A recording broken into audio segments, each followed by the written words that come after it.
गरीब के घर बहू। मोहन का परिवार काफी गरीब था।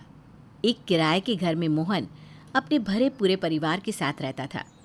घर में कमाने वाला एक और खाने वाले 5, और उनकी इनकम भी बहुत कम थी, जिस कारण जैसे तैसे उनका गुजारा चल रहा था। मोहन भाई बहनों में सबसे बड़ा था। उसकी शादी की उम्र बीतती जा रही थी। घर वाले बहुत ज़्यादा परेशान थे कि आखिर कौन सी लड़की उनके घर की बहू बनना चाहेगी। बेटा, अब तो शादी कर ले, 30 का हो गया है। आखिर कब तक ऐसे अकेला रहेगा? माँ, मैं शादी तो कर लूँगा, लेकिन जब हमारे ही खाने और रहने के लाले पड़े हैं तो उस बेचारी को लाके मैं कहाँ रखूँगा? अगर कोई लड़की मुझसे शादी करने को राज़ी भी होती है तो उसके भी तो कुछ अरमान होंगे ना माँ। बात तो तेरी सही है बेटा, लेकिन ऐसे अकेले जीवन कैसे बीतेगा? भगवान ने चाहा तो आपकी ये तमन्ना भी पूरी हो जाएगी माँ। इसी तरह दिन बीत रहे थे। मोहन के लिए कई सारे रिश्ते आते हैं, लेकिन गरीबी के कारण कोई भी लड़की मोहन से शादी करने के लिए तैयार नहीं होती। फिर एक दिन जब मोहन अपनी जॉब के बाद पैदल घर जा रहा था, तब अचानक से एक कार उसे टक्कर मार देती है। ओह, आई एम सो सॉरी। तुम्हें कहीं लगी तो नहीं ना? नहीं, आई एम फाइन। अरे मोहन, तुम यहाँ कैसे? बस लंदन से पढ़ाई कंप्लीट करके परसों ही इंडिया वापस आई हूँ। तुम कहीं जा रहे हो क्या? चलो बता, मैं तुम्हें ड्रॉप कर देती हूँ। नहीं, मैं चला जाऊँगा। कम ऑन, बैठो ना, मैं ड्रॉप कर देती हूँ। फिर मोहन कार में बैठ जाता है। कॉलेज के बाद तो तुम अचानक से गायब ही हो गए थे। काफ़ी दिन मैंने तुम्हारे बारे में पता करने की कोशिश की, बट कुछ पता ही नहीं चला। यहाँ मन नहीं लग रहा था तो आगे की पढ़ाई के लिए बाहर चली गई। बस कुछ मजबूरी थी, इसलिए अचानक से जाना पड़ा। ऐसे ही दोनों कुछ देर बातें करते हैं। फिर मालिनी मोहन को उसके घर छोड़कर वहाँ से चली जाती है। वहीं सक्सेना परिवार के घर के सामने किसी अमीर की गाड़ी आई, ये देखने के लिए तो लोगों की भीड़ लग जाती है। अरे कौन था? किसकी गाड़ी थी? पता नहीं, इतने सालों से तो इनके घर कभी कोई नहीं आया। अरे बड़ी सी गाड़ी में एक लड़की मोहन को छोड़कर गई। कहीं मोहन से उसका कोई रिश्ता तो नहीं? इन फटीचरों के घर के सामने किसी अमीर की गाड़ी आए, यही बहुत बात है। सही कहा। तीनों हंसने लगती है। वहीं मोहन और मालिनी में धीरे धीरे बातें फिर से शुरू हो जाती है, और कॉलेज टाइम में एक बार खत्म हो चुका हुआ रिश्ता फिर से शुरू हो जाता है। दोनों के दिलों में बुझी प्यार की आग एक बार फिर से जल उठती है। एक दिन, मोहन, आई थिंक अब हमें शादी कर लेनी चाहिए। I really love you so much. लेकिन मैं तुमसे शादी नहीं कर सकता मालिनी। क्यों नहीं कर सकते यार? जब प्यार किया तो शादी करने में क्या दिक्कत है? तुम तो खुद प्यार में मजनू बन गए, तो मुझे भी लैला बना कर रखियो। कर लो ना शादी, क्या हुआ है?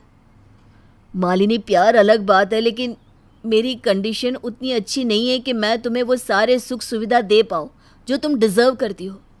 तुम एक हाई क्लास फैमिली में पली बड़ी हो, हम तो चौल में एक छोटे से कमरे में रहते हैं, ऊपर से किराए का घर।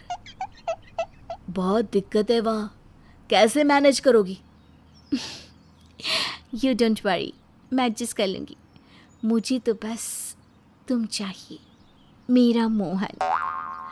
अगर मेरा प्यार मेरे साथ है ना, तो दुनिया की सारी सुख सुविधा मेरे कदमों में होगी। मालिनी के बहुत समझाने पर मोहन शादी के लिए मान जाता है, और दोनों परिवार की रजामंदी से मंदिर में दोनों शादी कर लेते हैं, और मालिनी मोहन के घर की बहू बनकर उनके साथ आ जाती है। सब कुछ अच्छा चल रहा था।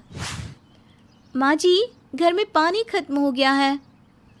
अच्छा बहू, रुक जा, मैं पड़ोस के नल से पानी भर कर ले आती हूँ।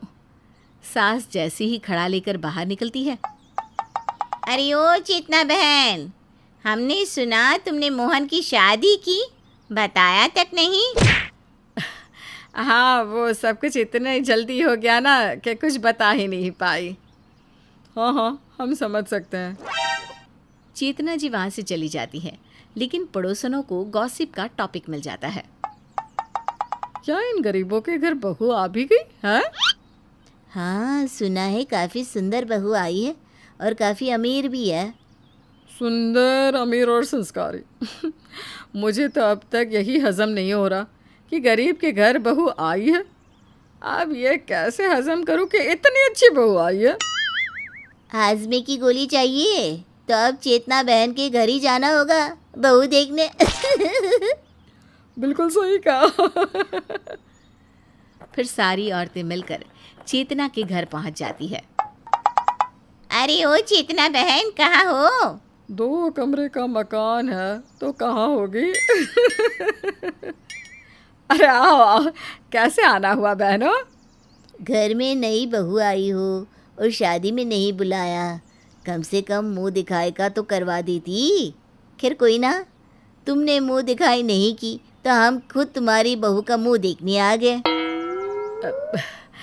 आओ आओ बैठो। फिर मालिनी सभी के लिए चाय नाश्ता लेकर आती है और सबको प्रणाम भी करती है। वाकई हीरा घर लाई हो तुम। यार तुम्हारी बहू तो कितनी सुंदर है, मोहल्ले भर में किसी की बहू इतनी सुंदर नहीं है।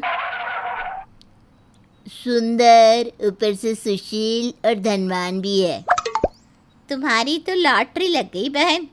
अरे नहीं नहीं, ऐसा नहीं है, हमें धन नहीं चाहिए, बहू मिल गई वही सौभाग्य है। फिर सभी कुछ देर बाद वहाँ से चले जाते हैं। वहीं मोहल्ले में ये बात आग की तरह फैल जाती है कि चेतना जी के यहाँ बहू आई है, वो भी सुंदर और ऊपर से धनवान। फिर एक दिन, कोई है क्या घर में? हाँ काकी आओ। मम्मी कहाँ गई तुम्हारी? अरे यही हूँ बहन, आओ आओ बैठो। मैं तो बस तुम्हारी बहू देखने आई थी, बड़ी तारीफ सुनी है बहू के बारे में। अच्छा, अब बहू यहाँ आ, देख तुझसे कोई मिलने आया है। प्रणाम काकी। अरे जीती रहे बहू, जीती रहे, बड़ी सुंदर है। चेतना बहन, तुम्हारे तो भाग खुल गए। चलो चलती हूँ मैं। अरे नाश्ता पानी तो कर लो। नहीं नहीं, मैं तो बहू को देखने आई थी, बहू देख लिया, अब चलती हूँ मैं। अब ऐसे ही आए दिन नई बहू को देखने के लिए घर में कोई ना कोई आता ही रहता, कभी रिश्तेदार तो कभी आस पड़ोस वाले। मालिनी इन सब से बहुत ही ज़्यादा परेशान हो जाती है। माँ जी, ये सब घर में हमेशा मुझे देखने के लिए क्यों आते रहते हैं? इन्होंने इससे पहले बहू नहीं देखी है क्या? बहू, हम गरीब है ना, इसलिए इनको बड़ा आश्चर्य होता है कि मेरे मोहन की शादी कैसे हो गई। इससे पहले कई रिश्ते आए, लेकिन सब हमारी गरीबी का मजाक उड़ाकर चले गए। अरे जाने देना, तू ज़्यादा मत सोचा कर। देखने आते हैं तो देख कर चले भी तो जाते हैं, आखिर काम ही क्या है इन लोगों को। ठीक है माँ जी। मालिनी घर में तो एडजस्ट हो जाती है, लेकिन घर में जो पड़ोसनों और रिश्तेदारों की ताका झाकी थी वो उसे एडजस्ट नहीं कर पाती। फिर एक दिन, बहू, आज शाम को तेरी दूर की बहू सास और चाची सास आ रही हैं तुझे देखने के लिए। फिर से? अभी कल ही तो आई थी बुआ सास। हाँ, वो चाची सास तुझे देखना चाहती है ना, इसलिए उसे लेकर आ रही है। ठीक है माँ जी, अब कुछ तो करना ही होगा इसका। बहू इन सब चीज़ों से बहुत ही ज़्यादा फ्रस्ट्रेट हो चुकी थी, जिस कारण उसमें और क्षमता नहीं थी कि वो रिश्तेदार और पड़ोसियों को झेले। वहीं जब बुआ सास और चाची सास आती है तो देखो, यही है अपनी मोहन की लुगाई, है ना बड़ी सुंदर? बहुत ही सुंदर है जीजी। अच्छा चेतना दीदी, एक बात बताओ, आपने अमीरी के समय में किसी को कर्ज दिया था क्या कि ये झोपड़ा देखकर भी बहू के बाप ने इसे इस 2 कमरे के भाड़े के मकान में रहने वाले लड़के से ब्याह दिया? बस इतना सुनते ही मानो ज्वालामुखी फूट उठता है। मालिनी के सब्र का बांध टूट जाता है। क्यों चाची जी, गरीब इंसान नहीं होते क्या, या उनके पास दिल नहीं होता? ये ज़रूरी है कि हर लड़की पैसे की भूखी हो, या हर लड़की का बाप बस अपनी बेटी को अमीर घर देखकर ही ब्याह कर दे? अरे लड़का बहुत अमीर ही है, घर बहुत अमीर ही है, लेकिन उस घर में प्यार नहीं है, सम्मान नहीं है, तो क्या उन पैसों का अचार डालूंगी? प्यार में पैसा मायने नहीं रखता, मायने रखता है तो इज्जत, प्यार और सम्मान। अगर एक कमरे में 10 लोग भी प्यार से रहे ना, तो सूखी रोटी खाकर भी गुजारा हो सकता है। महलों में रहकर अगर कलेश ही पैदा करो तो चिकन तंदूरी भी नमक की तरह खारा लगने लगता है। खैर, रिश्तों की अहमियत आप क्या जानो, आप लोग तो गरीब और अमीर के भेद में ही बंधे रहो। और एक बात सभी कान खोलकर सुन लो, ये मत सोचो कि गरीब के घर बहू नहीं आ सकती, गरीब के घर भी बहू आ सकती है। भगवान ना करे कि कल को आप भी गरीब हो जाओ। जिसके बाद चाची और बुआ की तो बोलती बंद हो जाती है और वो वहाँ से चली जाती है। ऐसा नहीं कि मालिनी के भड़काने के बाद लोगों का आना बंद हो गया। लोग उसे देखने तो आते, लेकिन किसी की हिम्मत नहीं होती कि ये कह दे गरीब के घर बहू आई है।